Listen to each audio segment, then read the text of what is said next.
Hola familia, qué gusto verle, me encanta que esté usted aquí siguiéndonos en estos devocionales. Estamos aprendiendo sobre prácticas cristianas, es decir, estas disciplinas, estos hábitos que usted y yo tenemos que desarrollar para poder tener realmente un buen crecimiento en nuestro andar, en nuestro caminar con Dios. Y lo equiparábamos a un deportista, ¿no? Hablábamos de un jugador de fútbol americano que ciertamente tiene que aprender y entrenarse en todas las prácticas, las estrategias, el juego en equipo, toda la numerología que hay a través de alrededor de los equipos de fútbol americano, que si le pasas, que si no le pasas, que un cuarto y cuántos avanzas y cuántos no avanzas, etcétera, pero que también se tiene que entrenar en otras áreas, ¿no? En velocidad, también tiene que hacer pesas, también tiene que tener una buena alimentación, también tiene que tener como mucha habilidad para poder controlar impulsos, muchas otras cosas. O sea, no, alguien que se destaque en algo no solamente es un entrenamiento unilateral, sino que tiene que haber muchas cosas alrededor de él para que los entrenamientos sean integrales. Lo mismo pasa con usted y conmigo. Usted y yo, para ser cristianos, no solamente es un punto, ¿no? O sea, tiene que ser algo integral. Y veíamos en el devocional pasado la lectura de la palabra de Dios. Esa es parte de estos hábitos, de estas disciplinas, de estas prácticas. Pero hay otra práctica que usted y yo tenemos que también aprender y desarrollar y ser intencionales en esto: la alabanza y la oración. La Biblia dice en el Salmo 150, el último salmo, si usted lo busca, es muy fácil de encontrar, es el último salmo de su Biblia, uno bien cortito, y dice: todo lo que respira, alabe al Señor. Salmo 150. ¿Usted respira? Sí, ¿verdad? Yo también. Respire. Alabe al Señor. Todo lo que respira, alabe al Señor.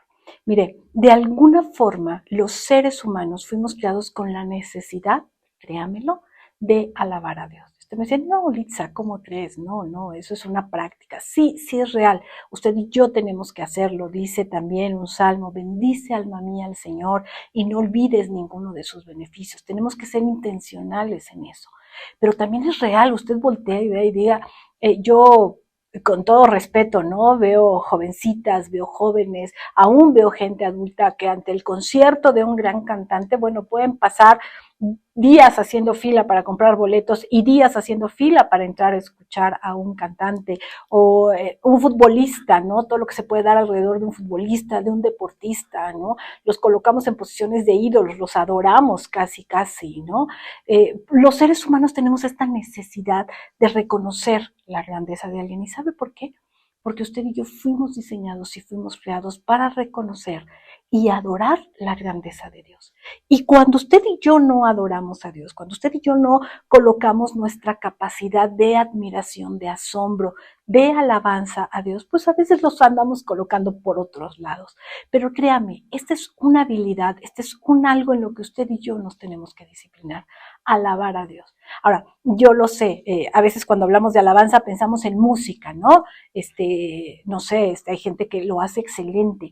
Contamos actualmente con una variedad de música cristiana, de gente que canta canciones hermosas a Dios, himnos hermosos. Usted pruebe aquí en YouTube alabanza a Dios y bueno, en todos los idiomas, en todas las formas, usted lo va a encontrar. Y de verdad, desde lo más clásico que le pueda gustar hasta lo que usted, hay una variedad de géneros musicales, de música para alabar a Dios. Y está muy bien, pero aquí lo importante es que con música o sin música, usted y yo tengamos una actitud de alabar y de reconocer la grandeza de Dios en todo momento. Y esto va muy pegado a la oración. De hecho, cuando Jesús está aquí sobre la faz de la tierra y sus discípulos le dicen: maestro, enséñanos a orar. Y Jesús les enseña el Padre Nuestro. Tenemos ahí un ejemplo en Lucas 11, si quiere usted ir ahí y acompañarme. Empezamos leyendo Lucas 11 y dice: una vez Jesús estaba orando en cierto lugar. Cuando terminó, uno de sus discípulos se le acercó y le dijo: Señor, enséñanos a orar, así como Juan le enseñó a sus discípulos. Se refiere a Juan el Bautista. Y Jesús dijo, versículo 2, deberán orar de la siguiente manera. Y Jesús empieza diciendo: Padre, que siempre sea santificado tu nombre. Esa es una adoración. Y Jesús nos está enseñando y nos dice: ok, para poder orar, empecemos alabando a Dios. Hay un salmo también que dice: entraré por tus puertas con acción de gracias, por tus atrios con alabanza. a Dios le gusta esta parte alegre donde usted y yo de verdad podemos entrar a su presencia con alegría, ¿no? Yo no sé de dónde sacamos esa idea que a veces pensamos que a Dios le gusta mucho eso del martirologio, ¿no? Yo conocí en una época una señora que cada que oraba lloraba, ¿no? No sé si oraba y lloraba, lloraba, lloraba, y entonces era un lloradero que yo decía, Dios de mi vida, pobre mujer, cómo sufre, la primera vez que la vi. La segunda dije, cuánto sufrimiento. La cuarta, quinta, sexta vez yo decía, no, esta ya agarró la lloradera como hábito, ¿no? Y yo leo la Biblia y yo veo que a Dios le gusta esta parte de celebrar, de la alegría, que usted y yo estemos contentos, que usted y yo podamos llegar de verdad de su presencia con gratitud, alegres, contentos, tal vez sí con necesidad y todo, ¿no? Pero esa es otra parte, no solo se trata de venir delante de Dios, Señora, tengo 1000 necesidades, ahí te van, ¿no? Sino que usted y yo también podamos entrar a la presencia de Dios con una actitud correcta, de reconocer su grandeza, de reconocer quién es. Como dice el Salmo, bendice alma mía al Señor y no olvides ninguno de sus beneficios. Ahora, quiero que me acompañe a leer Lucas 18. Vamos a leer una porción grande de las que están en rojo, estas que a mí me gustan mucho. Tiene como título Parábola del fariseo y del cobrador de impuestos. Vamos a leer a partir del versículo 9, ¿no? Dice, Jesús empezó a contar historias, ¿no? Algunos con los que tenía mucha confianza, dice, en su propia rectitud y despreciaban a los demás. Lo pongo en contexto, ¿no? Jesús estaba enseñando y eran unos que se sentían aquí de yo sí me la sé, Dios y yo uno mismo, wow, wow, o sea, aquí, ¿no? Y entonces Jesús empieza a darles esta enseñanza que nosotros conocemos como parábolas. Dice, 2 hombres fueron al templo a orar, ¿sí? Fueron a orar, no en sus casas, sino al templo.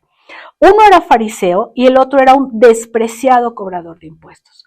Los fariseos eran los que sabían mucho, los meros meros de la ley, los que decían aquí mis chicharrones truenan en las cosas de Dios. Y un cobrador de impuestos. Ahora quiero decirle, ser cobrador de impuestos en ese entonces era nefasto, porque si de por sí hoy es nefasto que usted y a mí nos cobren los impuestos, en ese entonces este hombre que fue a orar era uno que cobraba impuestos al pueblo judío para entregarlo a los romanos, porque estaban bajo el dominio del Imperio Romano. Entonces, si a usted y a mí pagar impuestos de por sí no nos encanta, o por lo menos seamos realistas, no es yupi, voy a pagar impuestos. Pues ahora imagínense cuando ni siquiera es para el beneficio del pueblo, del lugar donde yo vivo, sino que se entregaban en tributo a quienes los estaban conquistando.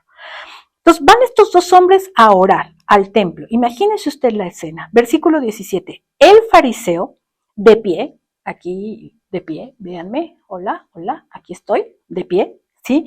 Dice, apartado de los demás, hizo la siguiente oración. Te agradezco, Dios, que no soy como otros tramposos, pecadores, adúlteros, ¿no? Así enseguida de yo, no soy como esos, haciendo su separación. Para nada soy como ese cobrador de impuestos, ¿no? Como ese que está ahí, X. Y dice el fariseo, ayuno 2 veces a la semana y doy el diezmo de mis ingresos, ¿no? En cambio, el cobrador de impuestos se quedó a la distancia y ni siquiera se atrevía a levantar la mirada al cielo. Mientras oraba, dice que golpeaba su pecho en señal de dolor. ¿Se imagina usted? Era esta actitud de decir, híjole, de verdad que la estoy regando, de verdad que estoy mal. Y decía, oh Dios, ten compasión de mí, porque soy un pecador. ¿Ve usted los 2 extremos? Este fariseo de, a ver, yo aquí me la sé y yo estoy cumpliendo con todo. Yo ayuno, yo diezmo y no soy ni siquiera como este que cobra impuestos. Y este que cobra impuestos llegó con una actitud de humildad delante de Dios, reconociendo quién era. Dice aquí la Biblia que aún el pecho le dolía de poder reconocer esta circunstancia.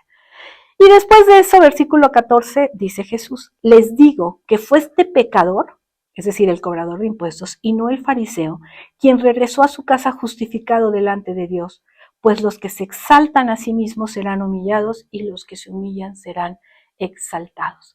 ¿Qué quiero enseñarle con esto? Esta debe ser nuestra actitud en la oración.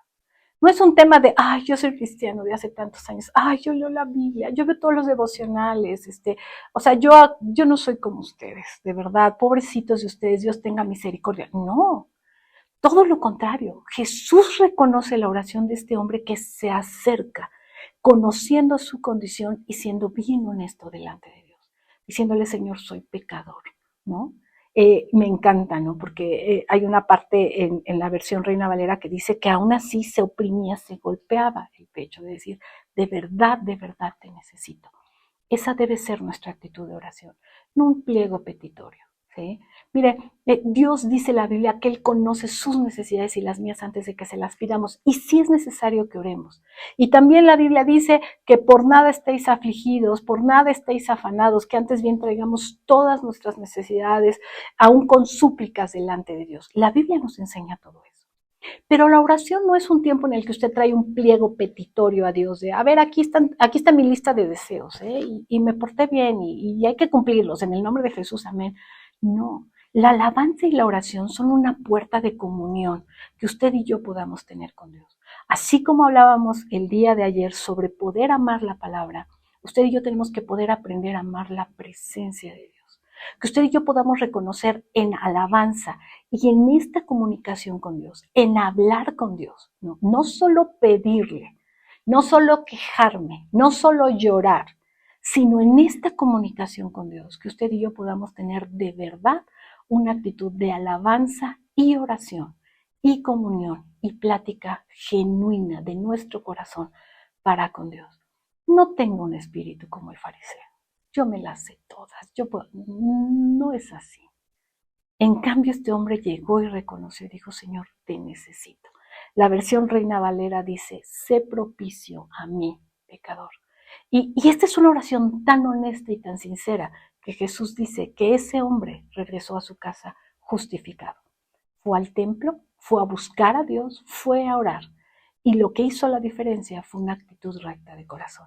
Y así es como usted y yo debemos de aprender a orar, con una actitud recta de corazón, reconociendo cuando nos equivocamos, reconociendo la necesidad que tenemos de Dios.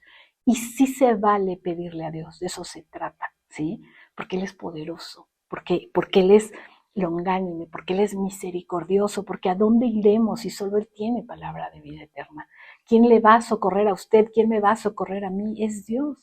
Pero no se trata solamente de pedirle a Dios, ¿no? O sea, imagínense que sus hijos llegaran y solo fuera, dame, dame, dame, dame, dame, dame. Qué relación tan compleja, qué relación tan de un solo lado. Dios está ahí, amándole a usted, amándome a mí, y quiere que nos relacionemos. Y la alabanza y la alabanza y la oración son de estas prácticas que usted y yo tenemos que aprender a realizar para poder conectarnos con Dios como Él quiere que nos conectemos. Que Dios le bendiga. Nos vemos mañana.